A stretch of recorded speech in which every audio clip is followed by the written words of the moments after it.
प्रवक्ता स्क्रीनिंग भर्ती परीक्षा एवं अन्य सभी शिक्षक भर्ती परीक्षा से संबंधित आप सभी प्रतिभागियों को मेरा सादर नमस्कार।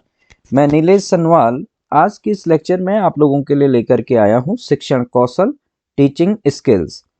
तो इसको प्रारंभ करने से पहले मैं आप सभी लोगों से यह कहना चाहता हूं कि यूकेपीएससी लेक्चरर स्क्रीनिंग एग्जाम में इससे पूर्व में कुछ क्वेश्चन आयोग द्वारा पूछे गए थे शिक्षण कौशल पर, उनको थोड़ा आपके साथ डिस्कस करता हूं जिससे आपको ये आइडिया आएगा कि किस टाइप के क्वेश्चन पूर्व में पूछे गए थे और किस टाइप के क्वेश्चन पूछे जा सकते हैं।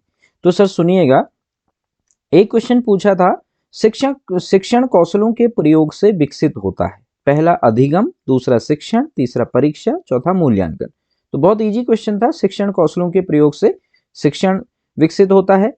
दूसरा क्वेश्चन साहब इन्होंने यहाँ पे पूछ लिया था, निम्नलिखित में से कौन सा शिक्षण कौशल नहीं है? पहला उद्दीपन भिन्नता, दूसरा विन्यास प्रेरणा, तीसरा सत्ता की आलोचना करना, चौथा खोजपूर्ण प्रश्न। तो इसका आंसर हो जाएगा सत्ता की आलोचना करना, क्यों तो ये कोई शिक्षण कौशल नहीं है। तीसरा देखिए सॉरी, जो माइक्रो टीचिंग होती है, सूक्ष्म शिक्षण, वह टीचिंग स्किल्स के डेवलपमेंट से होता है। क्यों तो माइक्रो टीचिंग में क्या होता है, जब हम आगे माइक्रो टीचिंग पे लेक्चर अपलोड करेंगे, जो हमारे अलग अलग शिक्षण कौशल होते हैं, तो एक टाइम पर एक ही शिक्षण कौशल पर पारंगता या दक्षता हासिल की जाती है। तो क्वेश्चन क्या पूछा था साहब, सूक्ष्म शिक्षण का उद्देश्य है पहला शिक्षण विधियां विकास करना, शिक्षण कौशलों का विकास करना, शिक्षण विषय विकास करना, शिक्षण विषय का विकास करना, और चौथा शिक्षण अधिगम प्रक्रिया का विकास करना। तो इसका सही आंसर हो जाएगा शिक्षण कौशलों का विकास करना। तो ये तीन क्वेश्चन से, जैसे दूसरा क्वेश्चन था ना, निम्न में से कौन सा शिक्षण कौशल नहीं है, तो आयोग बाद में भी ये भी पूछ सकता है आगे भी कि कौन से शिक्षण कौशल नहीं है, या अलग टाइप का क्वेश्चन पूछेगा। मेरा कहने का मतलब आपसे यह है, ये क्वेश्चन बताने का उद्देश्य यह था कि जब आप इस वीडियो को देखें तो शुरू से लास्ट तक आप धैर्य से लगन निष्ठा के साथ देखें, आपके डेफिनेटली कहीं ना कहीं पर कुछ ना कुछ आपको मिलेगा। और शिक्षण कौशल भी आप डिटेल में देखें, उनको नोट करें। जब आप अभी आगे हम लोग देखेंगे तो आप लोगों को लग सकता है, अगर आपने नहीं पढ़ा हो बुक से, कि कौन सा शिक्षण कौशल है और कौन सा नहीं है। अगर कोई शिक्षण कौशल है, आपने उसको नहीं देखा है, नहीं पढ़ा है, तो आपको ऐसा लगेगा एग्जाम हॉल में ये शिक्षण कौशल नहीं है। ठीक है। दूसरा, आप लोगों से ये कहना है कि कुछ शिक्षण कौशल ऐसे हो जो होते हैं, जो काफी इंपोर्टेंट होते हैं, उनके अंदर से क्वेश्चन निकल करके आते हैं और विगत वर्षों में पूछे भी गए हैं, उनको भी हम इस वीडियो में डिस्कस करेंगे। तो आज का ये काफी इंपॉर्टेंट रहने वाला है सेशन। तो आइए सर स्टार्ट करते हैं। तो शिक्षण कौशल, जिनको हम टीचिंग स्किल्स कहते हैं, देखिए क्या होता है। शिक्षण कौशल का अर्थ है वह विशेष ज्ञान, तकनीक यानी कि टेक्निक और दक्षताएं जिनका प्रयोग एक शिक्षक छात्रों को प्रभावी तरीके से शिक्षित करने के लिए करता है। देखिए जो शिक्षण कौशल हैं, ये डेली जो भी क्लासरूम टीचिंग होती है उसमें अप्लाई होते ही होते हैं। चाहे जो छात्राध्यापक हों, जब हम बीएड करते हैं उस समय हम इन शिक्षण कौशलों को सीख रहे होते हैं। यदि आप शिक्षक बन जाते हैं तो तब भी आप इनका प्रयोग कर रहे होते हैं। ठीक है। तो शिक्षण कौशल का अर्थ आप समझ गए। तो शिक्षण कौशल शिक्षण को रोचक, देखिए यही क्वेश्चन जब ये मेरे सेल्फ के नोट्स हैं, तो यही कहीं ना कहीं आ गया है एग्जाम में कि शिक्षण कौशल से विकसित होता है, तो शिक्षण ही तो होगा। तो हमने ऐसे लिखा था, शिक्षण कौशल शिक्षण को रोचक, प्रभावी और छात्रों की समझ के अनुसार अनुकूलित बनाने में मदद करते हैं, यानी कि शिक्षण कौशल से शिक्षण का ही विकास होता है। अब देखिए सर, शिक्षण कौशल पर कुछ इंपोर्टेंट परिभाषाएं हैं, आप इनको अपने दिमाग में रखिए। देखिए पहली परिभाषा एलन गेज साहब क्या कहते हैं, ये कहते हैं शिक्षण कौशल वे विशिष्ट अनुदेशात्मक क्रियाएं, ऐसे शब्दों को आप जरूर कैच कर लें उनकी परिभाषा में। अनुदेशात्मक क्रियाएं वो प्रक्रियाएं हैं जिन्हें शिक्षक कक्ष में अपने शिक्षण को प्रभावशाली बनाने के लिए उपयोग करता है। ये शिक्षण की विभिन्न अवस्थाओं से संबंधित होती हैं तथा ये शिक्षक के निरंतर प्रयोग में आती हैं। आप सभी लोगों ने बीएड किया है, ऐसा तो नहीं कि पहली बार पढ़ रहे हैं, तो इसको ज्यादा एक्सप्लेन करने की जरूरत नहीं है, वीडियो हमारी लेंदी हो जाएगी। डेफिनेशन आप देखिए, उसको समझिए, पॉज करिए, अपने नोट्स बनाइए और उस पर चिंतन मनन कीजिए। अब देखिए साहब, डॉक्टर वी के पासी साहब ने क्या कहा, इन्होंने कहा जो टीचिंग स्किल्स हैं, शिक्षण कौशल, छात्रों के सीखने के लिए सुगमता प्रदान करने के लिए, छात्रों के सीखने के लिए सुगमता प्रदान करने के विचार से संपन्न की गई संबंधित शिक्षण क्रियाओं व व्यवहारों का समूह है। ये डेफिनेशन सर कितनी बार बहुत से एग्जाम में पूछी गई है। लेक्चरर एग्जाम के अलावा जो भी टीचिंग से रिलेटेड एग्जाम होते हैं, यह डेफिनेशन बार बार पूछी गई है, तो आप इसको बिल्कुल ध्यान में रखें। सारी डेफिनेशन इंपॉर्टेंट है यहाँ पर जो भी मैंने लिखी है। तीसरा, मैकेंटियर तथा व्हाइट ने क्या कहा है? इन्होंने कहा सर, शिक्षण कौशल शिक्षण व्यवहारों से संबंधित वह स्वरूप है जो कक्षा की अंतः प्रक्रिया द्वारा उन विशिष्ट परिस्थितियों को जन्म देता है जो शैक्षिक उद्देश्यों की प्राप्ति में सहायक होती हैं और छात्रों को सीखने में सुगमता प्रदान करनी है। इनका और कोई उपाय नहीं है। समझ आप सब गए हैं इनको आपको अपने दिमाग में बैठाना है, बार बार आपको रिवीजन करना पड़ेगा। अब है सर डॉक्टर कुलश्रेष्ठ के अनुसार, जो ये नोट्स मैंने बनाए हैं, आइए मैं आपको बता दूं। बहुत से लोग पूछते हैं सर ये कौन सी बुक से नोट्स हैं, तो ये नोट्स कहीं ना कहीं मिक्स हैं अलग अलग बुक से, जिसमें डॉक्टर SP कुलश्रेष्ठ साहब की जो बुक है उस बुक से भी यह नोट्स मैक्सिमम कंटेंट इसमें है। बाकी अलग अलग बुक्स हैं, RA शर्मा साहब की बुक है शैक्षिक तकनीकी वाली एंड अदर बुक्स, तो मैक्सिमम डॉक्टर SP कुलश्रेष्ठ साहब की बुक से मेरे नोट्स हैं। ठीक है, अब देखिएगा साहब, डॉक्टर कुलश्रेष्ठ के अनुसार शिक्षण कौशल शिक्षक के हाथ में वह शस्त्र है। बहुत पूछी जाती है डेफिनेशन, ध्यान दीजिएगा।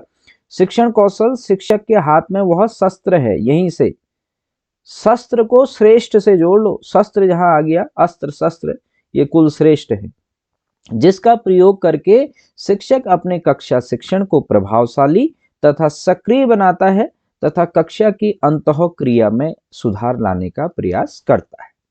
तो डेफिनेशंस पूछी जा सकती हैं, ऐसा नहीं कि जैसा पिछले साल पेपर किया गया पूछा, पिछले साल कम डेफिनेशन पूछी गई, एक संप्रेषण में लीथॉयर की एक डेफिनेशन पूछी गई थी, तो लेकिन इस बार किसी और टॉपिक से लिया जा सकता है। तो आप इसमें जो भी कंटेंट है सब इंपोर्टेंट है। अब देखिए सर, स्वामी विवेकानंद के अनुसार इन्होंने भी शिक्षण कौशल पे क्या कहा, देखिए, शिक्षण कौशल वह है जो छात्रों में आत्मविश्वास और आत्मनिर्भरता का विकास करे। देखिए कितनी बार जो मेन शैक्षिक तकनीकी से जुड़े हुए, जो स्पेशली शैक्षिक तकनीकी से जुड़े हैं शिक्षाविद, उनका मैंने आपको पीछे डेफिनेशंस बताई। अब हमारे स्वामी विवेकानंद जी काफी अच्छे फिलोसफर रहे हैं, यहाँ पर इन्होंने भी कहा है। तो देखिए छोटी डेफिनेशन है ना, ज्यादा लेंदी नहीं है। देखिए आपने देखा होगा एग्जाम में जनरली जो डेफिनेशन होती है एक लाइन की ही, ऐसी ज्यादा लंबी नहीं पूछी जाती है। तो अब इतना आप समझ सकते हैं कि छोटे शब्द हैं तो छोटी डेफिनेशन है तो पूछी जा सकती है। शिक्षण कौशल वह है जो छात्रों में आत्मविश्वास यानी कि self confidence and self dependent उनको बनाए, आत्मनिर्भरता का विकास करे। अब सर BF स्किनर साहब की डेफिनेशन है काफी इंपोर्टेंट, शिक्षण कौशल छात्रों के व्यवहार को दिशा देने और उन्हें सकारात्मक रूप से प्रोत्साहित करने की क्षमता है। तो अपने आप में इंपोर्टेंट डेफिनेशन है। आगे बढ़ते हैं क्यों, तो आगे हमारे पास बहुत लंबा कंटेंट है। अब देखिएगा साहब, ब्राउन और एटकिंसन साहब ने भी डेफिनेशन दी है। इन्होंने क्या कहा, शिक्षण कौशल का उद्देश्य ज्ञान की संरचना को सरल बनाना है ताकि सभी छात्र आसानी से सीख सकें। आप ये डेफिनेशंस को नोट करिए सब जगह, एक चार्ट बनाइए अपने स्टडी रूम पे लगाइए, या एक ऐसे ही कहीं पर एक बना लीजिए छोटी सी फाइल जैसी, ऐसा जहां पर जो भी हमारे टॉपिक है ना टीचिंग पेडागोजी के, कहीं शिक्षण है, कहीं शिक्षण कौशल है, कहीं मूल्य है, कहीं हमारा ये अलग अलग डेफिनेशन है शिक्षा से रिलेटेड, आयोग से रिलेटेड, कहीं पर शिक्षण विधियां हैं, कहीं पर आगे हमारे पास आएगा मूल्यांकन, और कहीं पर जो हम बोलते हैं कि हमारा पर्सनैलिटी, व्यक्तित्व, जो भी डेफिनेशन है उनको एक जगह आप कलेक्ट करना स्टार्ट कर दीजिएगा, ठीक है, और उनका रिवीजन करते रहें। तो ब्राउन और एटकिंसन साहब का आपने देखा। नेल्सन मंडेला साहब ने क्या कहा, शिक्षण कौशल वह है जो व्यक्ति को केवल ज्ञानवान ही नहीं बल्कि समाज के प्रति जिम्मेदार नागरिक बनाने में भी सहायक हो। तो ये भी इंपॉर्टेंट डेफिनेशन इन्होंने भी बोली है, तो ध्यान में रखनी है साहब आपको। अब चलते हैं सर हम शिक्षण कौशलों की विशेषताएं। तो देखिएगा क्या है सर, पहला है शिक्षण कौशल शिक्षा के विशिष्ट लक्ष्यों की प्राप्ति में सहायक होते हैं। शिक्षण कौशल शिक्षण प्रक्रियाओं तथा व्यवहारों से संबंधित होते हैं। देखिए बहुत सारे इंपॉर्टेंट है, ध्यान दीजिएगा। आप किसी को इग्नोर नहीं कर सकते हैं। विशेषताएं कहाँ आएंगी ऐसा मत सोचेगा। देखिए वहां से निम्न में से शिक्षण कौशल की विशेषता नहीं है करके आ जाएगा। ये जो हैं वो तो होंगे, एक अलग सा लगेगा, वही आंसर होगा। तो दिमाग में रखिए, शिक्षण कौशल क्या कहा मैंने? पहला, शिक्षा के विशिष्ट लक्ष्यों की प्राप्ति में सहायक होते हैं। दूसरा, शिक्षण कौशल शिक्षण प्रक्रियाओं तथा व्यवहारों से संबंधित होते हैं। तीसरा, शिक्षण कौशल शिक्षण प्रक्रिया को प्रभावशाली बनाते हैं। और चौथा है, शिक्षण कौशल कक्षा शिक्षण व्यवहार की इकाई से संबंधित होते हैं। ये भी आप दिमाग में रखिए अपना। फिर नेक्स्ट है सर, शिक्षण कौशलों से समस्त अंतःक्रिया को सक्रिय बनाया जाता है। छठा, शिक्षण कौशल के माध्यम से शिक्षक छात्रों को विषय वस्तु को सरलता व सुगमता से सिखा सकते हैं। इसके बाद चलते हैं नेक्स्ट। अब यहाँ पे थोड़ा सा इंपॉर्टेंट फैक्ट है, जरूर नोट करिएगा। देखिएगा सर, जो स्टैनफोर्ड यूनिवर्सिटी है, स्टैनफोर्ड विश्वविद्यालय ने 14 शिक्षण कौशल दिए हैं। ध्यान रखिएगा, पूछा जा सकता है स्टैनफोर्ड विश्वविद्यालय ने शिक्षण के कितने कौशल विकसित किए, कितने कौशल दिए, जो भी है। कैलिफोर्निया विश्वविद्यालय ने शिक्षण से संबंधित 18 शिक्षण कौशल टीचिंग स्किल्स दी हैं। डॉक्टर वी के पासी ने 1976 में 13 शिक्षण कौशल दिए। डॉक्टर जंगीरा ने 1979 में 20 शिक्षण कौशल दिए। डॉक्टर कुलश्रेष्ठ, डॉक्टर मिश्रा तथा डॉक्टर ममगाई ने सन 1983 में 15 शिक्षण कौशल दिए। आपको नोट्स बनाने आप लोगों को याद रखना है। Professor D L N, professor K Ryan, D L N जिनको सूक्ष्म शिक्षण का जनक भी कहा जाता है, इस सूक्ष्म शिक्षण हम आगे पढ़ेंगे, ने शिक्षण के 14 शिक्षण कौशल दिए। ठीक है सर। अब इसके बाद से हम डिस्कस करेंगे प्रोफेसर, देखिए प्रोफेसर डी एल एन तथा प्रोफेसर के रायन ने शिक्षण का विश्लेषण कर निम्नांकित 14 शिक्षण कौशल जो एलन और रायन ने दिए, ये काफी इंपोर्टेंट है, पूछे जाते हैं। इनमें आप देख लीजिएगा कौन सा नहीं है। तो देखिए पिछली बार के क्वेश्चन में भी इनमें से तीनों मिल जाएंगे आपको, और चौथा आपको जो नहीं था। तो देखिए कौन से हैं सर। पहला तो है यहाँ पर देखिए उद्दीपन परिवर्तन, स्टिमुलस वेरिएशन, आगे हम डिस्कस करने वाले हैं इसको डिटेल में। विन्यास प्रेरणा, सेट इंडक्शन, ये भी शिक्षण का एक कौशल है। आप लोगों ने बीएड किया है, आपको यहाँ पर देखना है, समझा आप सबने है। जो मेन है उनको हम आगे डिस्कस करने वाले हैं। समापन यानी कि क्लोजर, पाठ का समापन करना। शिक्षक मौन एवं अशाब्दिक संकेत, teacher silences and non verbal cues, ये भी आपका क्या होता है, एक शिक्षण कौशल है। पुनर्बलन, रीइंफोर्समेंट, काफी इंपोर्टेंट टीचिंग स्किल है। प्रश्न पूछने में गति या प्रवाहशीलता कहे, फ्लुएंसी इन आस्किंग क्वेश्चंस, ये भी एक शिक्षण कौशल है। देखिए अनुशीलन प्रश्न, ये भी अपने आप में एक प्रॉबिंग क्वेश्चंस इसको हम कहते हैं, ये भी एक टीचिंग स्किल है। विकेंद्री प्रश्न यानी कि डाइवर्जेंट क्वेश्चंस, ये कितनी बार आपको लगेगा ये नहीं है। डाइवर्जेंट से लोग समझ जाते हैं कि टीचर उससे भटक गया सिलेबस से, ऐसा नहीं है। विकेंद्री प्रश्न, ये भी एक शिक्षण कौशल है, टीचिंग स्किल। व्यवहार की पहचान एवं देखभाल, रिकॉग्नाइजिंग एंड अटेंडिंग बिहेवियर्स, ये भी क्या है आपका शिक्षण कौशल है। दृष्टांत देना मीन्स उदाहरण देना तथा उदाहरणों का प्रयोग करना, illustrating and use of examples, ये भी टीचिंग स्किल है एलन एम रायन के द्वारा। फिर आगे देखिए सर, व्याख्यान देना यानी कि लेक्चरिंग या लेक्चर जो है, ये भी एक टीचिंग स्किल है। उच्च स्तरीय प्रश्न पूछना, हायर ऑर्डर क्वेश्चंस, ये भी क्या है, टीचिंग स्किल है। नियोजित पुनरावृत्ति यानी कि प्लान्ड रिपीटिशन, ये भी टीचिंग स्किल है। संप्रेषण पूर्णता, कंप्लीटनेस ऑफ कम्युनिकेशन, तो ये यहाँ पर जो है ये 14 शिक्षण कौशल दिए हैं साहब किसने, एलन एवं रायन ने। आप इनको जरूर नोट कीजिएगा, ध्यान दीजिएगा। ठीक है, काफी इंपोर्टेंट है। कौन सा नहीं है, जैसे पिछली बार ऑप्शन में जहां तक मुझे भी ध्यान आ रहा है, उद्दीपन परिवर्तन था, ये शिक्षण कौशल था। विन्यास प्रेरणा था, एक और कोई ऑप्शन था, लेकिन जो आंसर नहीं था वो था सत्ता की आलोचना करना। ठीक है, अब नेक्स्ट चलते हैं सर। अब देखिए डॉक्टर वी के पासी ने सूक्ष्म शिक्षण के अंतर्गत, माइक्रो टीचिंग के अंतर्गत निम्नांकित 13 शिक्षण कौशलों यानी कि टीचिंग स्किल्स को महत्वपूर्ण बताया। तो वी के पासी जी ने क्या है, यानी कि ये भी अपने आप में कहीं ना कहीं शिक्षण कौशल होंगे, लेकिन मैक्सिमम आपको सेम ही मिलेंगे। देखिए इन्होंने, ये भी एक शिक्षण कौशल है, यहां से पता चला। अनुदेशन उद्देश्यों को लिखना यानी कि राइटिंग इंस्ट्रक्शनल ऑब्जेक्टिव्स, जो आप पढ़ा रहे हैं उसके उद्देश्यों को लिखना, ये भी क्या है, एक शिक्षण कौशल है सर। पाठ की प्रस्तावना, इंट्रोड्यूसिंग ऑफ अ लेसन जिसको हम प्रस्तावना कौशल कहते हैं, इंट्रोडक्टरी कौशल या स्किल ऑफ इंट्रोडक्शन। फिर प्रश्नों की प्रवाहशीलता, फ्लुएंसी इन क्वेश्चनिंग्स, अनुशीलन प्रश्न, प्रॉबिंग क्वेश्चंस, व्याख्या देना, एक्सप्लेनिंग, उदाहरण के साथ दृष्टांत देना, इलस्ट्रेटिंग विथ एग्जांपल्स, उद्दीपन परिवर्तन, स्टिमुलस वेरिएशन, आगे हम डिस्कस करेंगे। मौन एवं अशाब्दिक संकेत, silence and non verbal cues. ऐसे ही पुनर्बलन, रीइंफोर्समेंट, छात्रों की सहभागिता बढ़ाना, इंक्रीजिंग स्टूडेंट्स पार्टिसिपेशन, श्यामपट्ट का प्रयोग, यूजिंग ब्लैक बोर्ड, समापन की प्राप्ति यानी कि अचीविंग क्लोजर यानी कि पाठ को समाप्त करना, व्यवहार की पहचान एवं ध्यान यानी कि रिकॉग्नाइजिंग एंड अटेंडिंग बिहेवियर। ये तो दिए किसने, वीके पासी साहब ने। इनको भी आपको ध्यान में रखना है कौन से शिक्षण कौशल हैं। ऐसे देखिएगा sir, doctor S P Kulshreshtha, doctor V K Mishra तथा डॉक्टर आभा ममगाई ने निम्न 15 शिक्षण कौशल दिए। जो अलग आएगा उसको आप अपने दिमाग में रख लीजिएगा। जल्दी से इसको भी देखते हैं। तो आप देख रहे होंगे पाठ प्रस्तावना, इंट्रोडक्टिंग लेसन, व्यवहारिक उद्देश्य लिखना, राइटिंग बिहेवियर, ऑब्जेक्टिव्स, शिक्षण बिंदु निकालना, फाइंडिंग टीचिंग पॉइंट्स, देखिए ये भी है। प्रश्नों की प्रवाहशीलता, फ्लुएंसी इन क्वेश्चनिंग, वही पहले भी था। खोजक प्रश्न, प्रॉबिंग क्वेश्चन, श्यामपट्ट प्रयोग, पुनर्बलन, व्याख्या करना, उद्दीपन परिवर्तन, 9 ये आए।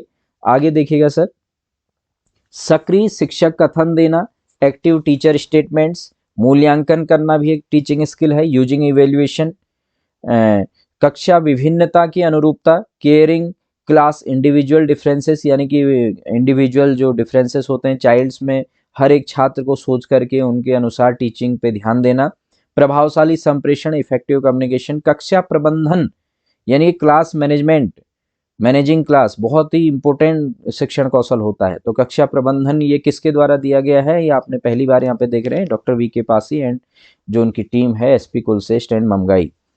समापन की प्राप्ति, अचीविंग क्लोजर, कहीं ना कहीं वही थे।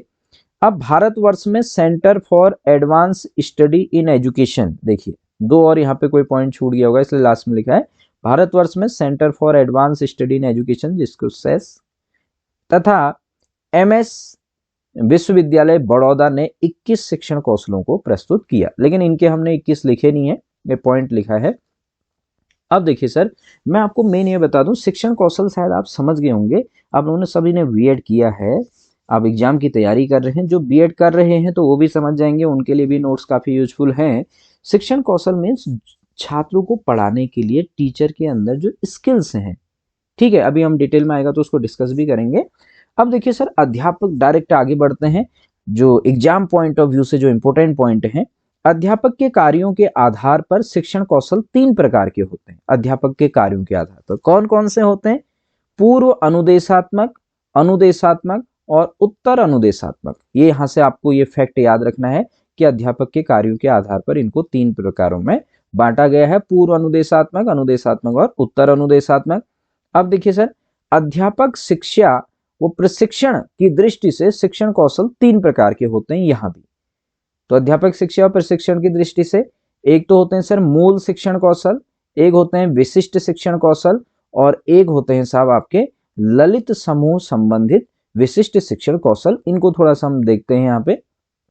देखिए सर, अब मूल शिक्षण कौशल में जनरली क्या आते हैं, प्रस्तावना कौशल, इंट्रोडक्टरी स्किल ऑफ इंट्रोडक्शन, प्रश्नीकरण कौशल, क्वेश्चनिंग, दृष्टांत कौशल, उदाहरण देना जो मैंने कहा एग्जाम्पल देने का है, शिक्षण सहायक सामग्री, हाँ ये भी एक कौशल है, ध्यान दीजिएगा, टीएलएम का प्रयोग करना। आप ये मत सोचिएगा कि उतने ही जो हैं वो ही थे, क्यों तो हमने 21 जो लिखे थे वो नहीं लिखे।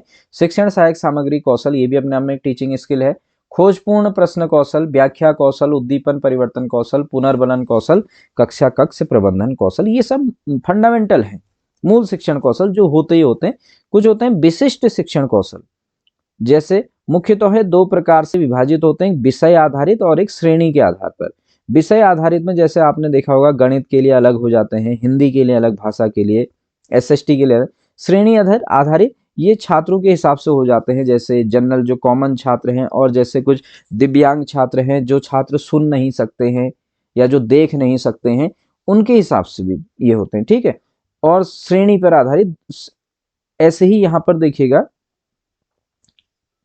जो हम थोड़ा सा पीछे ललित समूह संबंधी जो ये शिक्षण कौशल होते हैं, तीसरा इसको मैं आपको बता दूं, ये स्पेशल चाइल्ड के लिए ये शिक्षण कौशलों का विकास होता है। ठीक है, अब इसके बाद से देखिएगा सर, कुछ महत्वपूर्ण शिक्षण कौशलों का विवरण, इसके अंदर से भी क्वेश्चन बनते हैं, इसको भी हम यहाँ पे स्टडी करेंगे, ध्यान दीजिएगा आप। ठीक है, तो प्रस्तावना कौशल क्या होता है, इंट्रोडक्शन स्किल। आप ध्यान दीजिएगा पॉइंट पे सर, पाठ शुरू करने से पूर्व यह यूज होगा। प्रस्तावना कौशल में विषय वस्तु से को संक्षिप्त में बताया जाएगा आपको, ये भी होगा। ये छात्रों के पूर्व ज्ञान से रिलेटेड होगा।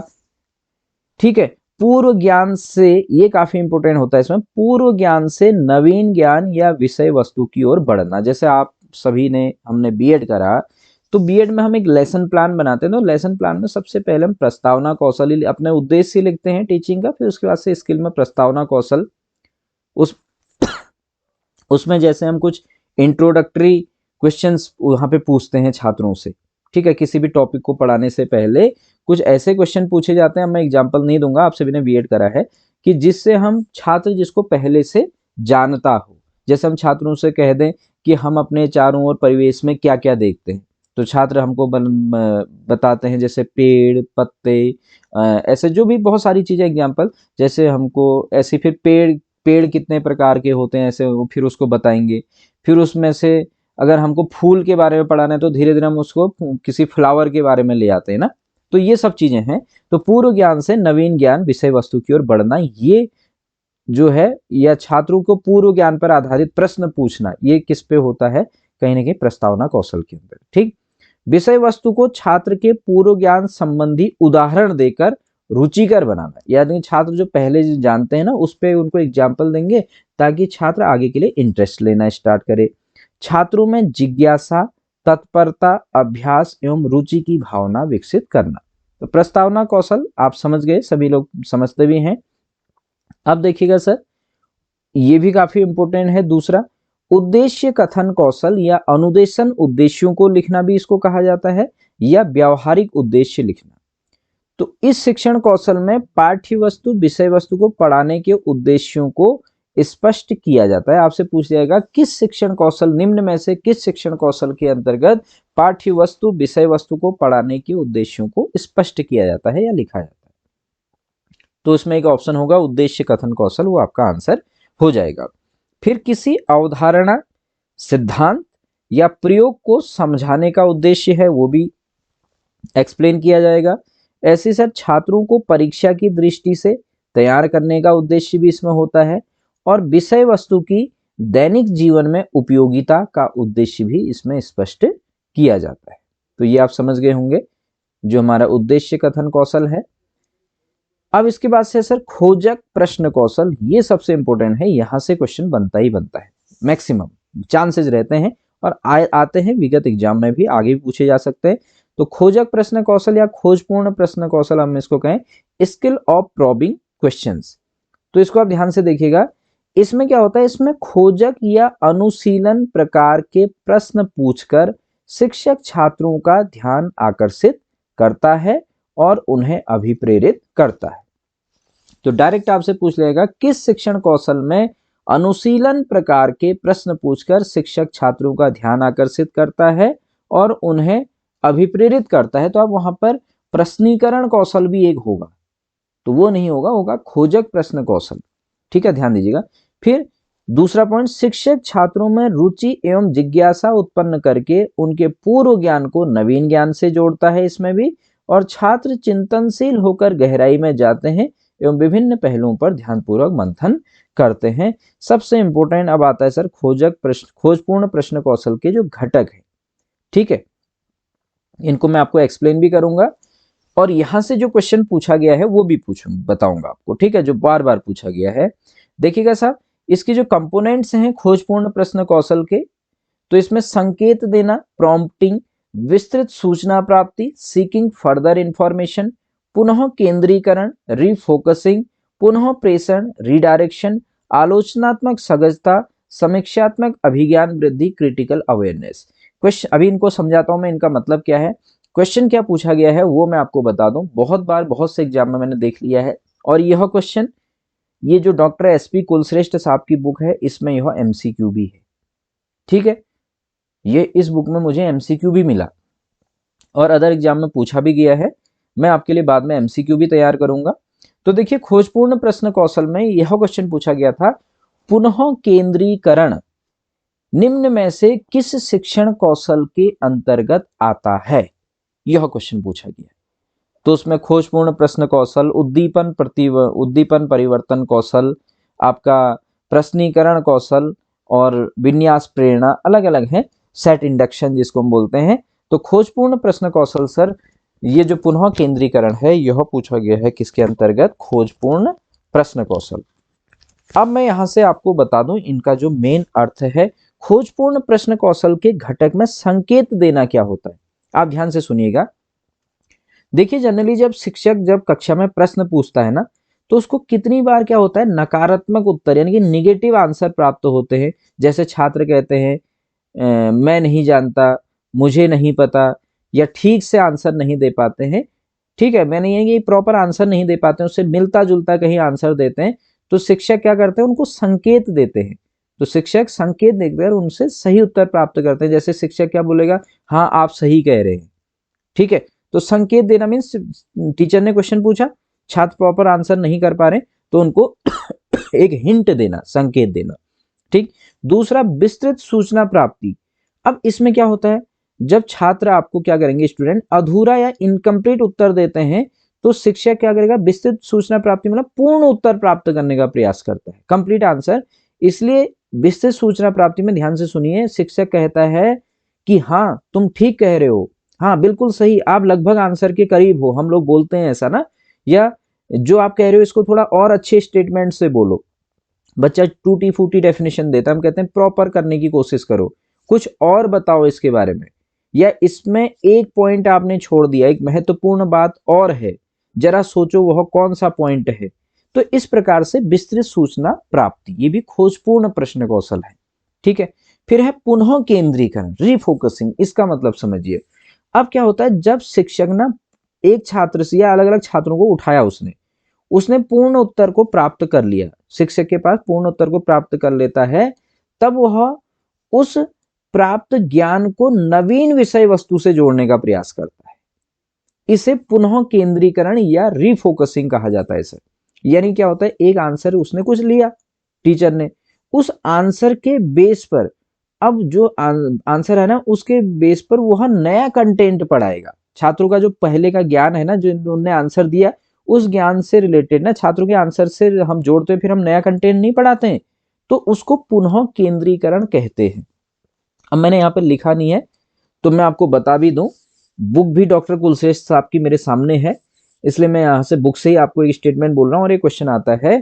ठीक है, इसको क्या, देखिए क्वेश्चन ऐसे आएगा, जब शिक्षक छात्रों से प्रश्न पूछकर पूर्ण उत्तर प्राप्त कर लेता है, तब शिक्षक प्राप्त ज्ञान को नवीन विषय वस्तु से जोड़ने का प्रयास करता है, तो इसे क्या कहा जाता है।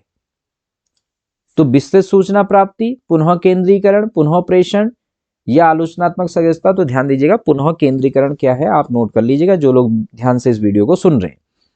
फिर अगला है सर पुनः प्रेषण।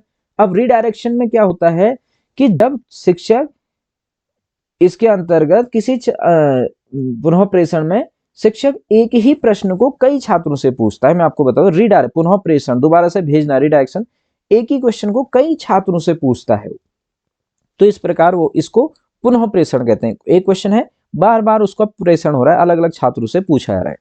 फिर होता है सर आलोचनात्मक सजगता, या इसको बोलते हैं समीक्षात्मक अभिज्ञान वृद्धि।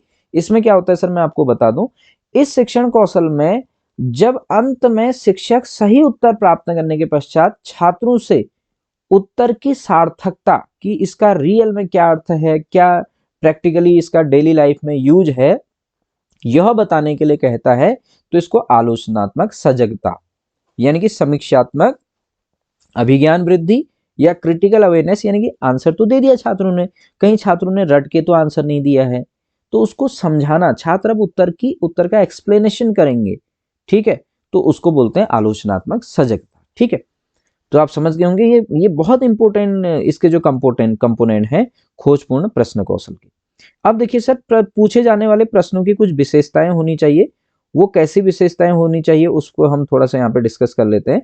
तो एक तो इसमें कहा गया है कि जो प्रश्नों की भाषा है वह क्या होनी चाहिए, आपकी सरल और स्पष्ट होनी चाहिए। दूसरा जो प्रश्न है हमारे वो सटीक होने चाहिए, ठीक है। और तीसरा, प्रश्न पूर्व ज्ञान पर आधारित हों। जो प्रश्न है हमारे वह कैसे होने चाहिए सर, पूर्व ज्ञान पर आधारित होने चाहिए, ठीक है। अच्छा, थोड़ा सा हम आगे चले गए थे। देखिए, ऐसे ही प्रश्नों के उत्तर निश्चित हो, यानी कि एक से अधिक उत्तर ना हो, ऐसे प्रश्न पूछे जाने चाहिए। तो खोजपूर्ण प्रश्न कौशल को हमने यहाँ पे कंप्लीट करा। इसके बाद से सर चौथा आता है उद्दीपन परिवर्तन कौशल, स्टिमुलेशन वेरिएशन स्किल। इसमें क्या होता है मैं आपको पहले ही बता दूं ना, जब हम कितनी बार क्या करते हैं या टीचर क्या करते हैं, हम पढ़ाते पढ़ाते कभी कभी टीचर एकदम से क्लास में जब बच्चे हल्ला कर, टीचर आगे पढ़ा रहा होता है, बच्चे थोड़ा बोल रहे होते हैं आपस में, तो टीचर कुछ नहीं बोलता है, टीचर एकदम साइलेंट हो जाएगा, पढ़ाना बंद कर देगा, रुक जाएगा। तो सारे छात्रों को ये लगता है कि अभी तक तो टीचर की आवाज आ रही थी लेकिन अब क्यों साइलेंट हो गया। तो जो बच्चे बोल रहे होते हैं वो भी शांत हो जाते हैं। सबसे बेस्ट तरीका होता है स्टिमुलस वेरिएशन का। अगर छात्रों को आप पढ़ा रहे हैं और छात्र कक्षा में हल्ला कर रहे हैं, मेरा जो व्यक्तिगत रूप से मानना है, अगर कोई बोल रहा है बीच में, डिस्टर्ब कर रहा है, किसी का ध्यान नहीं लग पा रहा है, तो आप पढ़ाते पढ़ाते हम रुक जाए। तो उससे क्या होगा, हम बस 5 सेकंड के लिए रुक जाएं, 10 सेकंड के लिए रुक जाएं, और जो बोल रहे हैं उनको थोड़ा सा आंखें दिखा दें, तो समझ जाते हैं। अगर हम डांटेंगे फटकारेंगे वो भी है, वो फिर अलग स्थिति में आते हैं। तो उससे क्या होता है, क्लास का टाइम वेस्ट होता है ना। अगर हम बोलेंगे तो फिर हम 2 मिनट तक उसी में बोलते रह जाएंगे, आप पढ़ते नहीं हो, ध्यान नहीं देते हो, खड़े उठो, ये ठीक है, वो भी है, उसकी भी जरूरत पड़ती है। लेकिन सबसे बेस्ट मेरा जो प्रैक्टिकली मानना है कि आप पढ़ाते पढ़ाते साइलेंट हो जाइए और उनको थोड़ा आंखें दिखा दीजिए। वो अगर उसमें आ जाते हैं, उसमें अपने पढ़ने लग जाते हैं, फिर आप स्टार्ट कर दीजिए। यदि आवश्यक है तो फिर आप अलग अलग हम स्टार्ट करेंगे। तो इस टाइप के जो टीचर के द्वारा कार्य किए जाते हैं, ये हुआ अशाब्दिक हुआ, जैसे जिसमें हमने कोई बोला नहीं, ठीक है, नॉन वर्बल। ऐसी वर्बल भी होंगे। तो इनको उद्दीपन परिवर्तन, स्टिमुलस वेरिएशन, टीचर अपने पढ़ाने की प्रक्रिया में क्या क्या चेंजेस ला रहा है पढ़ाने के दौरान, ठीक है, अपने हाथों का एक्सप्रेशन, और टीचर साथ में क्या करना पड़ता है। हमको पढ़ाते पढ़ाते पता चला हम एक ही आवाज में पढ़ा रहे हैं, तो छात्र हमारे सब सो जाएंगे, उसमें ये रामायण का पाठ चल रहा है आगे, ठीक है, ठीक। इसलिए जो हमारी फ्रीक्वेंसी है, आवाज है, यानी कि जो हमारी पिच है, यानी कि हिंदी में बोले तो स्वर में उतार चढ़ाव, यानी कभी हम धीरे बोलें, कभी जो इंपॉर्टेंट पॉइंट है उस पर थोड़ा हम जोर से बोलें, अपने हाथ पैर इधर हिलाएं, अपने आंखों से एक्सप्रेशन दें, ठीक है। तो इसको बोलते हैं उद्दीपन परिवर्तन, स्टिमुलस वेरिएशन। काफी इंपॉर्टेंट स्किल है। अब सर जो लिखा होगा उसी से आप समझ जाएंगे। देखिए, इस शिक्षण कौशल में शिक्षक जानबूझकर, देखिए, जानबूझकर शिक्षण प्रक्रियाओं को परिवर्तित करता है, जिससे वह शिक्षार्थियों का ध्यान पाठ्य विषय में केंद्रित करा सके। अध्यापक अपनी प्रक्रियाओं को परिवर्तित करता रहता है, ठीक है। अब इसमें देखिए सर, उद्दीपन परिवर्तन कौशल, जो मैंने ऐसे आपको बताया कि छात्रों को डांटना वगैरह, वो सारी चीजें वो अभी पुनर्वलन में आएगा, निगेटिव पुनर्वलन के अंतर्गत, ठीक है। लेकिन यहां पर भी वो आंखें दिखाना, चुप हो जाना, ठीक है, ये भी कहीं ना कहीं क्या उद्दीपन परिवर्तन है, ठीक। तो देखिए, अब आप कंफ्यूज ना हो, ठीक है, इसमें भी है वहां भी आएगा। अभी रीइंफोर्समेंट में उद्दीपन परिवर्तन कौशल के घटक, इसमें क्या क्या होता है देखिए। शरीर संचालन, जल्दी से करते हैं। बॉडी मूवमेंट जो टीचर का होता है, हाव भाव, मुख मुद्रा, आंखों व हाथों से जो संकेत देते हैं कि गेस्चर्स, ये उद्दीपन परिवर्तन के अंतर्गत आता है। स्वर में उतार चढ़ाव, आपसे आ जाएगा, कोई अध्यापक, कोई शिक्षक अपनी शिक्षण प्रक्रिया के दौरान अपने स्वर में उतार चढ़ाव करता है, तो यह शिक्षण किस शिक्षण कौशल के घटक के अंतर्गत आता है। उद्दीपन परिवर्तन में आएगा, या खोजपूर्ण प्रश्न तो आएगा नहीं, ऐसे ही विन्यास प्रेरणा दे दिया, सपोज उसने दे दिया पुनर्बलन, तो ये उद्दीपन परिवर्तन, ये आपको ध्यान में रखना है। ऐसे क्वेश्चन पूछे जाएंगे। भाव केंद्रीकरण यानी फोकसिंग, छात्र शिक्षक अंतः क्रिया में परिवर्तन, ये भी इसका घटक है। मौन विराम, जैसे मैंने बताया टीचर पढ़ाते पढ़ाते चुप हो जाएगा। श्रव्य दृश्य क्रम में परिवर्तन है, छात्रों का सहयोग है। तो ये सब क्या है, उद्दीपन परिवर्तन कौशल के घटक हैं सर। आप समझ गए होंगे उद्दीपन परिवर्तन कौशल को भी। इसके बाद सर हम बात करते हैं पुनर्बलन कौशल पर। Skill of reinforcement. तो पुनर्बलन संप्रत्याय ये मनोविज्ञान से संबंधित है। अब पुनर्बलन क्या है, थोड़ा सा पुनर्बलन को समझिए, रीइंफोर्समेंट को। यह एक ऐसी युक्ति अथवा तकनीक है जो अधिगम एवं व्यवहार प्रक्रिया को प्रभावित करने की दिशा में महत्वपूर्ण भूमिका निभाती है। यहां से पढ़ के भी हम आपको एक्सप्लेन करूंगा मैं भी, इसको देखिए। पुनर्बलन से अभिप्राय ऐसे उद्दीपनों, देखिए जो स्टिमुलस अभी हमने पढ़े थे, पुनर्बलन से अभिप्राय ऐसे उद्दीपनों का प्रयोग करना है जिनके प्रस्तुतिकरण या जिन्हें हटाने से किसी अनुक्रिया के होने की आशा बढ़ जाती है। अनुक्रिया में जिसको हम चाहते हैं, ठीक है। इन उद्दीपनों में जैसे पुरस्कार, शाबाशी देना, प्रशंसा करना, कमियां बताना आदि क्रियाएं आती। देखिए रीइंफोर्समेंट क्या होता है, थोड़ा सा मैं आपको अगर समझाऊं तो सर ऐसा होता है, जैसे कोई छात्र, अभी दो प्रकार का होता है, पहले आप समझिएगा, यहीं से मैं आपको पहले एक्सप्लेन करते हुए भी यहीं से बता भी दूंगा। देखिए पुनर्बलन दो प्रकार का होता है, धनात्मक पुनर्बलन और ऋणात्मक पुनर्बलन, यानी कि पॉजिटिव रीइंफोर्समेंट और निगेटिव रीइंफोर्समेंट। अब धनात्मक पुनर्बलन और ऋणात्मक पुनर्बलन, इसको पढ़ने से पहले मैं आपको थोड़ा सा समझाऊं। देखिए हम चाहते हैं कि जो एक्चुअली शिक्षण होता है, जो टीचिंग होती है, teaching is the desirable permanent change in the behaviour of a student. किसी छात्र के व्यवहार में वांछित परिवर्तन, permanent means long lasting, permanent वांछित परिवर्तन, वांछित मीन्स जो हम चाहते हैं, जैसा हम चाहते हैं। यदि किसी छात्र के व्यवहार में वांछित परिवर्तन ही क्या है, आपका लर्निंग भी है और कहीं ना कहीं टीचिंग भी है। समझ रहे हैं आप? Learning is the desirable permanent in the behaviour of a student, permanent change in the behaviour of student. किसी बालक के व्यवहार में वांछित परिवर्तन ही अधिगम है, ठीक है। तो बालक पढ़ना चाह रहा है तो दो चीजें होती हैं। अगर कोई बालक पहले से अच्छा पढ़ रहा है तो हम उससे बोलेंगे वेरी गुड, शाबाश, कीप इट अप, यानी कि उसका हौसला बढ़ाएंगे, दैट इज रीइंफोर्समेंट, पुनर्बलन। कोई छात्र नहीं पढ़ रहा है तो नहीं पढ़, ऋणात्मक पुनर्बलन का मतलब यहां पर ये मत समझिएगा कि हम छात्र को नहीं पढ़ने के लिए कहें। तो क्यों कहेंगे हम ऐसा? ऋणात्मक पुनर्बलन का मतलब ये होता है कि जब छात्र गलत कर रहे होते हैं तो हम उनको डांटेंगे। निगेटिव पुनर्बलन, उनको डांटना, उनको आंखें दिखाना। हम डांट रहे हैं ना, वैसे डांटना अलाउ अच्छा नहीं है, डांटना एक अच्छी चीज नहीं है, लेकिन हम उनको डांट रहे हैं। लेकिन क्यों डांट रहे हैं? कि जो छात्र गलत कर रहे हैं उसको वो सही करें, है रीइंफोर्समेंट। लेकिन रीइंफोर्समेंट का गलत तरीका है, क्यों तो उसकी जरूरत पड़ रही है। निगेटिव रीइंफोर्समेंट, क्यों तो दोनों की जरूरत होती है, पॉजिटिव का भी निगेटिव का भी। निगेटिव रीइंफोर्समेंट में साथ कोई छात्र गलत दिशा में जा रहा है, आप उसको एक अच्छी दिशा में लाना चाहते हैं, तो इसलिए आप उस छात्र को क्या करेंगे? डांटेंगे। डांटना निगेटिव रीइंफोर्समेंट है, लेकिन उसका इफेक्ट तो अच्छा हो रहा है ना। हो सकता है शिक्षक की डांट से नहीं पढ़ने वाला छात्र या जो गलत दिशा में जा रहा था वह सही दिशा में आ जाए, इसलिए रीइंफोर्समेंट।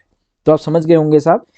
यानी कि छात्रों को पढ़ने में, जो पढ़ रहे हैं उनको और अच्छा पढ़ाएं, या पढ़ना ही नहीं, अलग अलग जो को करिकुलर एक्टिविटीज हैं उस छात्रों का वांछित परिवर्तन, कि छात्र अच्छा व्यवहार करें। व्यवहार मतलब पढ़ने से हम, मैं तो मानता हूं किसी शिक्षक छात्र को इतना ज्यादा नहीं पढ़ा सकता है, क्यों तो इस दुनिया में ज्ञान इतना है। मेरा व्यक्तिगत रूप से मानना है कि यदि हम किसी छात्र को पढ़ने वाला बना दें, एक छात्र नहीं पढ़ता है, हम उसमें सेल्फ स्टडी की आदतें विकसित कर दें, हम उसको पढ़ने वाला बना दें, तो दैट इज टीचिंग, कि हमने कुछ प्राप्त किया। कि तो फिर अगर छात्र को हम पढ़ने वाला बना देंगे ना तो बहुत पढ़ लेगा। इसी प्रकार मैं आप लोगों से भी कहता हूं कि आप लोग सेल्फ स्टडी कीजिएगा।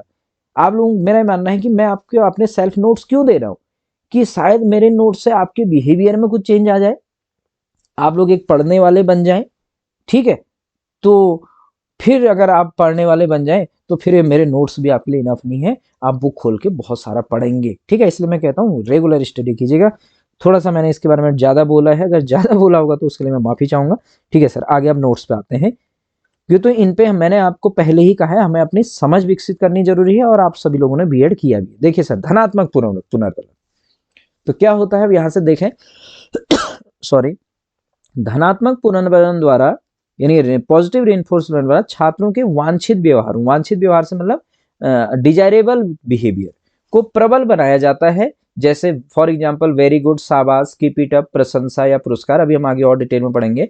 निगेटिव रीइंफोर्समेंट में क्या होता है, ऋणात्मक पुनर्बलन द्वारा, ऋणात्मक पुनर्बलन समझ गए, डांटना वगैरह से द्वारा छात्रों के गलत या अवांछित व्यवहारों को दूर करने का प्रयास किया था, यानी कि छात्र को अच्छी लाइन में लाने का प्रयास किया था। तरीका थोड़ा सा वो क्या है, निगेटिव इसलिए बोल दिया, डांटना वगैरह इस हिसाब से। जैसे हम छात्र को क्या बोलते हैं, आप गलत कर रहे हैं, यह उचित नहीं है, डांटना, छात्र को आंखें दिखाना, गुस्से की मुद्रा बनाना कि छात्र जो गलत कर रहा है उसको सही करने लग जाए। ठीक, अब देखिएगा सर, पुनर्बलन कौशल के घटक क्या क्या है, देखिए कंपोनेंट्स। इसमें सर हम एक तो बोलते हैं प्रशंसात्मक कथनों का प्रयोग, छात्र की प्रशंसा करेंगे क्लास में, ठीक है, वेरी गुड, उसको खड़े उठाएंगे, उसके लिए क्लैपिंग करवाएंगे, तालियां बजवाएंगे, ठीक है। कभी छोटे छोटे बच्चों को टॉफी दे दी जाती है छोटे छोटे क्लासेस में ना, तो घर आके भी बच्चे बोलते हैं आज मेरी मैम ने या मेरे सर ने मुझे टॉफी दी, वो क्या है, रीइंफोर्समेंट है, बच्चा खुश होता है, अगले दिन और पढ़ता है। समझ गए शायद आप, ज्यादा नहीं बोलता हूँ। दूसरा, हाव भाव तथा अन्य अशाब्दिक संकेतों का प्रयोग। देखो अशाब्दिक मतलब बोला नहीं, नॉन वर्बल, ऐसे हाव भाव दिखाए, वेरी गुड, ऐसे स्माइली दी छात्रों को, वेरी गुड, शाबाश, बोला नहीं है मुंह से। छात्रों के विचारों एवं भावों से अपनी सहमति प्रकट करना, छात्र जैसे कोई खोजपूर्ण कुछ नया सोचो कहते हैं बच्चों से, बच्चे ने सोचा वो गलत हो सकता है, बच्चा हो सकता है गलत बोल रहा है, लेकिन हम उसको डांट रहे हैं, हट नहीं, बेवकूफ, गधा, ऐसे शब्दों का प्रयोग नहीं करना चाहिए। ठीक है, हम ऐसा बोलेंगे तो छात्र का मॉरल डाउन होगा, वो गलत भी कह रहा है, हाँ वेरी गुड, थोड़ा और सोचो, शाबाश, वेरी गुड, थोड़ा सा और, एक आध पॉइंट और है ये, चाहे छात्र गलत ही क्यों ना कह रहा हो। फिर नकारात्मक शाब्दिक कथनों का प्रयोग, देखिए ये क्या है, ये निगेटिव रीइंफोर्समेंट में आएगा। कैसे, नकारात्मक शाब्दिक कथन, शाब्दिक मतलब हमने ये कहा कि गलत कर रहे हैं आप, वर्बली बोल रहे हैं, सीधे बैठो, ये सब चीजें। फिर नकारात्मक अशाब्दिक कथनों का प्रयोग, अशाब्दिक में जैसे हमने एकदम से आंखें दिखा दी, ये सब बोल नहीं रहे। छात्रों के सही उत्तरों को श्यामपट्ट पर लिखना बहुत ही इंपॉर्टेंट है, बहुत ही बड़ा पुनर्बलन है, यानी कि रीइंफोर्समेंट है। सही उत्तर दे रहे हैं तो श्यामपट्ट पर लिख दे ब्लैक बोर्ड में। पुनर्बलन का समुचित उपयोग करें, छात्रों के सुझाव को समर्थन दें, उन पे अपनी बात को जोड़ें, नहीं तो छात्र आपको अगली बार से आंसर देना ही बंद कर देगा, कोई आइडिया ही नहीं देगा। अब देखिए सर आगे बढ़ते हैं, व्याख्या कौशल, स्किल ऑफ एक्सप्लेनिंग। तो इसमें देखिए सर, अध्यापक द्वारा प्रयोग में लाए गए वे कथन जिनसे तथ्यों की बोधगम्यता में बढ़ोतरी होती है, उन्हें व्याख्या कौशल कहते हैं। व्याख्या कौशल में मुख्यतः 3 प्रकार के कथन होते हैं सर। एक होता है वर्णात्मक कथन, एक होता है अर्थात्मक कथन, कारण बताने वाले कथन आप देख रहे होंगे, डिस्क्रिप्टिव और interpretive and reasons giving statement. ध्यान रखने आपको, बस ये याद ही करना है।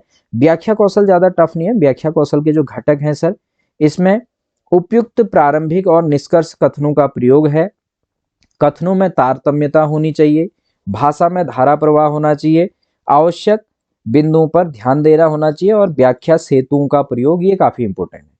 व्याख्या सेतुओं का प्रयोग किससे संबंध होता है, मैंने आगे लिखा है। जैसे कभी हम व्याख्या करते हैं ना, तो बीच में कुछ हम हेल्पिंग वर्ड्स का यूज करते हैं। जैसे देखिए, कथनों में तारतम्यता, निरंतरता बनाने के लिए शब्द सेतु, ठीक है, का प्रयोग करते हैं। शब्द सेतु मतलब ना, जैसे दो स्टेटमेंट को आपस में जोड़ने के लिए, सेतु मतलब पुल, ठीक है, ब्रिज ये है, ठीक है, वर्ड ब्रिज। तो ये क्या है आपका, इसके जैसे हम बोलते हैं ना, कोई स्टेटमेंट बोला, इसके परिणाम स्वरूप यह हुआ, इसके फल स्वरूप यह हुआ, हाँ ऐसा है इसलिए एक हेल्पिंग वर्ड है ना। अच्छा ऐसा तो क्योंकि ये ऐसा हुआ, क्योंकि ऐसा नियम था, ताकि, जबकि, अर्थात, इसके बजाय, ये जो शब्दों का प्रयोग होता है किसी चीज को एक्सप्लेन करने में, इनको बोलते हैं व्याख्या सेतुओं का प्रयोग। अब आप समझ गए होंगे शायद। फिर है छात्र सहभागिता, बीच बीच में प्रश्नोत्तर विधि भी यूज होती है। फिर सर इसका एक अगला स्किल है बोध परीक्षण, आप दिमाग में रख लीजिए। इसके बाद से आता है सर हमारे पास यहाँ पर एक आता है, काफी इंपॉर्टेंट है, दृष्टांत स्किल, यानी कि skill of illustrating with examples. इसमें क्या होता है, इस शिक्षण कौशल में पाठ्य सामग्री को स्पष्ट करने हेतु अध्यापक दृष्टांत और उदाहरणों का प्रयोग करता है तथा शिक्षार्थियों के अधिगम में सहायता, यानी कि दृष्टांत कौशल मतलब एग्जाम्पल देना, सीधी सीधी बात। अब देखिए सर काफी इंपॉर्टेंट पॉइंट है आगे, दृष्टांत कौशल के माध्यम से शिक्षक जटिल संप्रतियों तथा अमूर्त ज्ञान को सरल, सहज तथा बोधगम्य बना देता है। ये भी आप समझ गए होंगे। अब देखिए इसका मेन दृष्टांत कौशल कब यूज होता है, आप यहाँ पे देखिएगा, जब शिक्षण प्रक्रिया में सिद्धांत नियम या प्रत्ययों को शिक्षक व्याख्यान के द्वारा स्पष्ट नहीं कर पाते हैं, तब वह कई बार चित्रों, स्पष्टीकरणों तथा उदाहरणों का सहारा लेकर उन्हें स्पष्ट करने का प्रयास करते हैं, अर्थात दृष्टांत कौशल का प्रयोग करते हैं। दृष्टांत कौशल का प्रयोग कब हो रहा है? जब हम व्याख्या कौशल के द्वारा किसी चीज को सही से नहीं समझा पाते हैं तो हम उसको उदाहरण देकर यानी दृष्टांत देकर उसको एक्सप्लेन करते हैं। अब देखिए सर, दृष्टांत कौशल के घटक क्या हैं, ध्यान में रखिएगा। एक तो उदाहरण जो आप दे रहे हैं उनमें सार्थकता होनी चाहिए, उदाहरण सरल होने चाहिए, उदाहरणों में रोचकता होनी चाहिए, आगमन उपागम और निगमन उपागम का प्रयोग होना चाहिए। तो दृष्टांत कौशल क्या है? उदाहरण देना, और किसके अंतर्गत आता है? मेनली व्याख्यान विधि, व्याख्या कौशल के अंतर्गत, जब हम कंप्लीट व्याख्या नहीं कर पाते हैं। अब सर देखिए, ये काफी इंपॉर्टेंट है, फिर से एक बार और, कक्षा कक्ष प्रबंध कौशल, क्लासरूम मैनेजमेंट स्किल सबसे ज्यादा।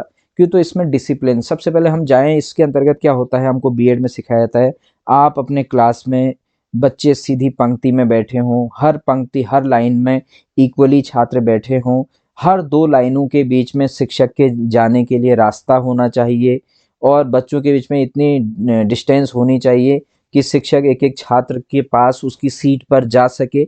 ये सब क्लासरूम मैनेजमेंट है। क्लासरूम में अच्छे पोस्टर लगे होने चाहिए महापुरुषों के, ये सब चीजें, डस्टर होना चाहिए, प्रॉपर चौक रखने का बॉक्स, एप्लीकेशन बॉक्स, बोर्ड उचित स्थान पर होना चाहिए, शिक्षक की कुर्सी कहाँ पर लगेगी, ये सब चीजें क्लासरूम मैनेजमेंट स्किल आप सब लोग जानते हो।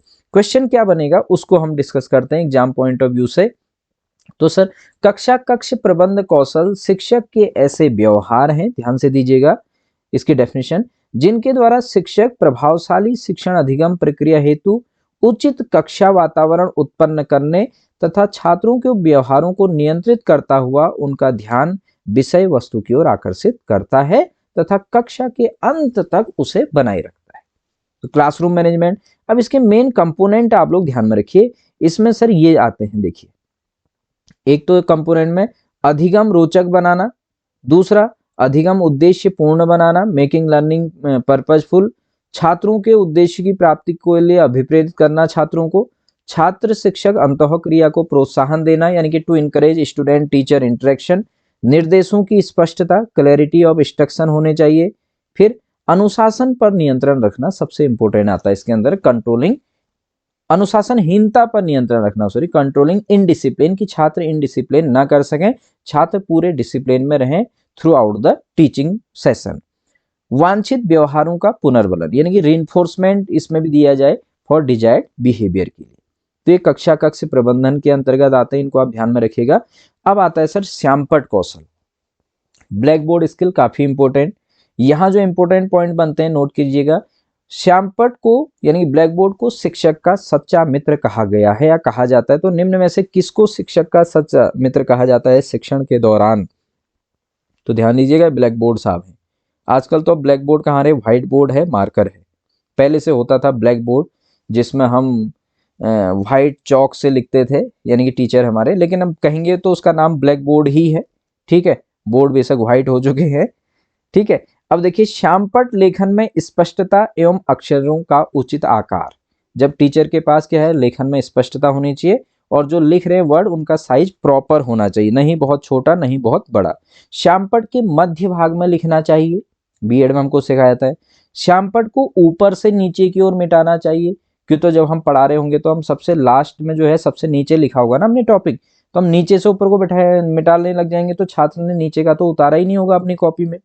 तो ऊपर से नीचे यानी कि जो छात्र ने लिख लिया होगा उसको मिटाएं।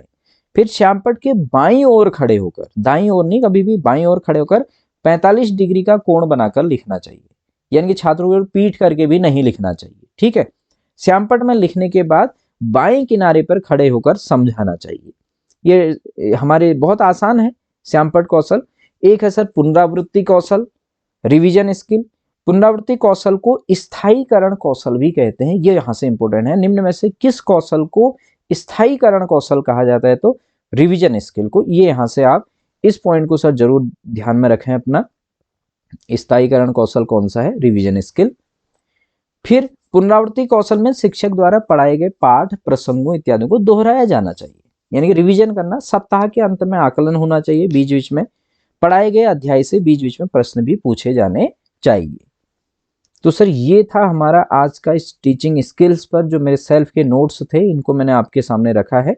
बाद में पहले हम पूरे सिलेबस को धीरे धीरे कंप्लीट करते हैं, फिर उसके बाद से जितने भी मैंने आप लोगों के सामने अपने नोट्स दिए हैं इन पर हम एमसीक्यू भी बनाएंगे, और आप लोगों की जितनी भी हेल्प हो सके लेक्चरर स्क्रीनिंग एग्जाम और अनदर एग्जाम की, बीएड स्टूडेंट्स के लिए भी नोट्स काफ़ी इंपॉर्टेंट है एग्जाम पॉइंट ऑफ व्यू से।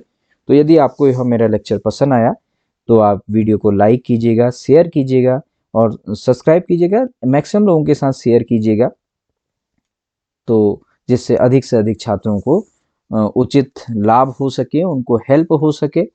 तो अगर आप लोगों की मेरी तरफ से हेल्प हो पा रही है तो मुझे भी बहुत अच्छा लगेगा। तो आप लोगों के इस वीडियो को देखने के लिए और ध्यान से समझने के लिए, मुझे धैर्य के साथ सुनने के लिए आप लोगों का मैं हृदय से आभार व्यक्त करता हूँ। आज के इस लेक्चर में इतना ही। आप सभी का बहुत बहुत धन्यवाद।